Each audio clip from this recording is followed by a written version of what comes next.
Hi everybody, this is Miss J and today we're reading another Margaret Wilde book called Puffling, and you can see Puffling on the cover.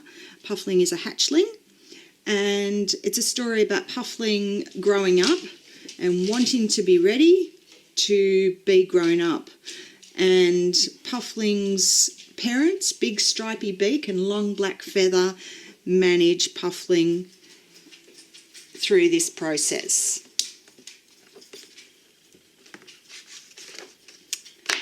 There they are, looking after the egg.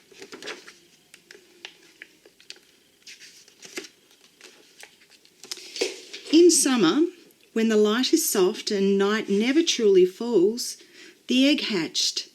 "Hello, Puffling," said Big Stripy Beak and Long Black Feather.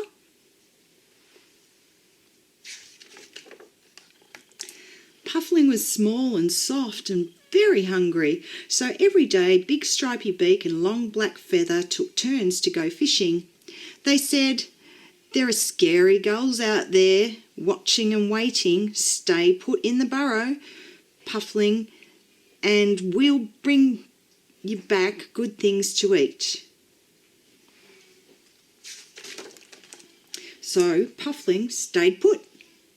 And every day Big Stripy Beak or Long Black Feather brought him back fish and sand eels. One evening Puffling asked, "Big Stripy Beak and Long Black Feather, when will I leave the burrow?" "When you are strong enough and tall enough and brave enough, you'll leave the burrow all by yourself," said Big Stripy Beak. "You'll waddle off into the dark as fast as you can so the scary gulls don't catch you.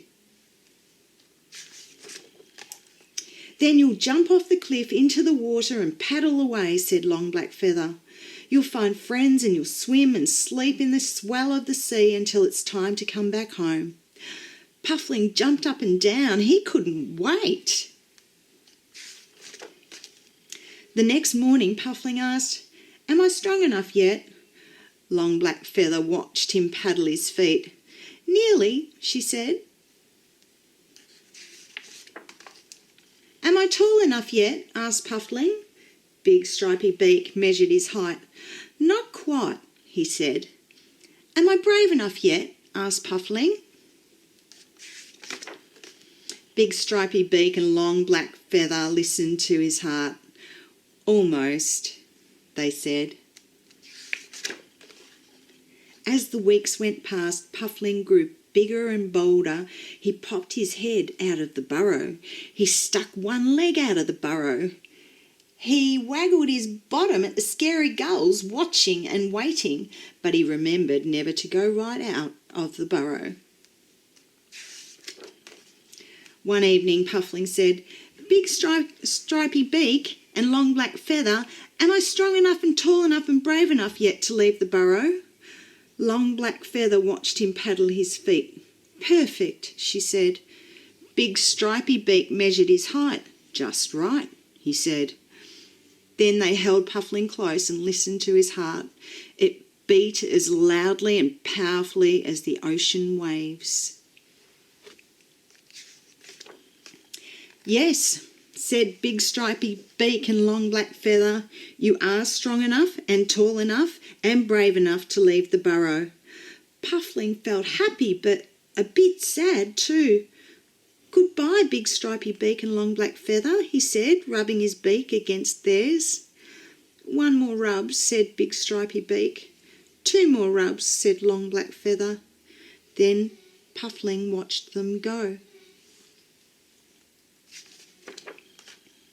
He was alone now, but he stood straight and tall. He looked out of the burrow into the darkening night. Somewhere out there were the scary gulls watching and waiting. He waddled as fast as he could along the cliff path, and just as the scary gulls swooped, he plunged into the ocean and paddled away.